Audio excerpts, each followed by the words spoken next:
أن يؤمنوا لكم وقد كان فريق منهم يسمعون كلام الله ثم يحرفونه من بعد ما عقلوه وهم يعلمون. ترجمہ: تو اے مسلمانوں، کیا تم یہ امید رکھتے ہو کہ یہ تمہاری وجہ سے ایمان لے آئیں گے، حالانکہ ان میں ایک گروہ وہ تھا کہ وہ اللہ کا کلام سنتے تھے اور پھر اسے سمجھ لینے کے بعد جان بوجھ کر بدل دیتے تھے. افتطمعون، کیا تمہیں یہ امید ہے؟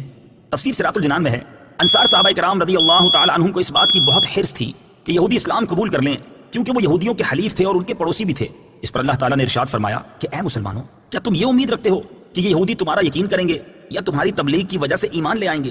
حالانکہ ان میں ایک گروہ وہ تھا جو صرف علماء پر مشتمل تھا. وہ اللہ تعالیٰ کا کلام یعنی تورات سنتے تھے اور پھر اسے سمجھ لینے کے بعد جان بوجھ کر بدل دیتے تھے. اسی طرح ان یہودیوں نے بھی تورات میں تحریف کی اور رسول کریم صلی اللہ تعالی علیہ وآلہ وسلم کی نعت بدل ڈالی. تو ایسے لوگ کہاں ایمان لائیں گے؟ لہٰذا تم ان کے ایمان کی امید نہ رکھو. عالم کا بگڑنا زیادہ تباہ کن ہے. اس سے معلوم ہوا کہ عالم کا بگڑنا عوام کے بگڑنے سے زیادہ تباہ کن ہے، کیونکہ عوام علماء کو اپنا ہادی اور رہنما سمجھتے ہیں.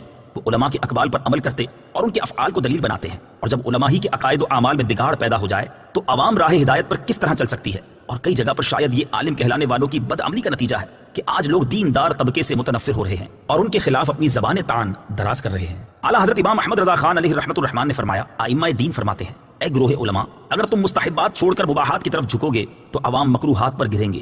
اگر تم مکروہ کرو گے تو عوام حرام میں پڑیں گے. اگر تم حرام کے مرتکب ہوگے تو عوام کفر میں مبتلا ہوں گے.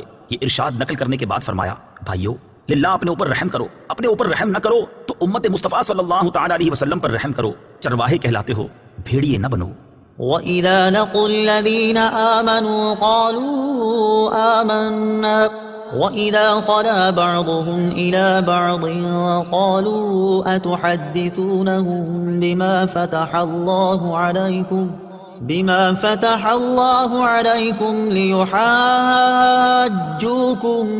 به عند ربكم أفلا تعقلون أولا يعلمون أن الله يعلم ما يسرون وما يعلنون.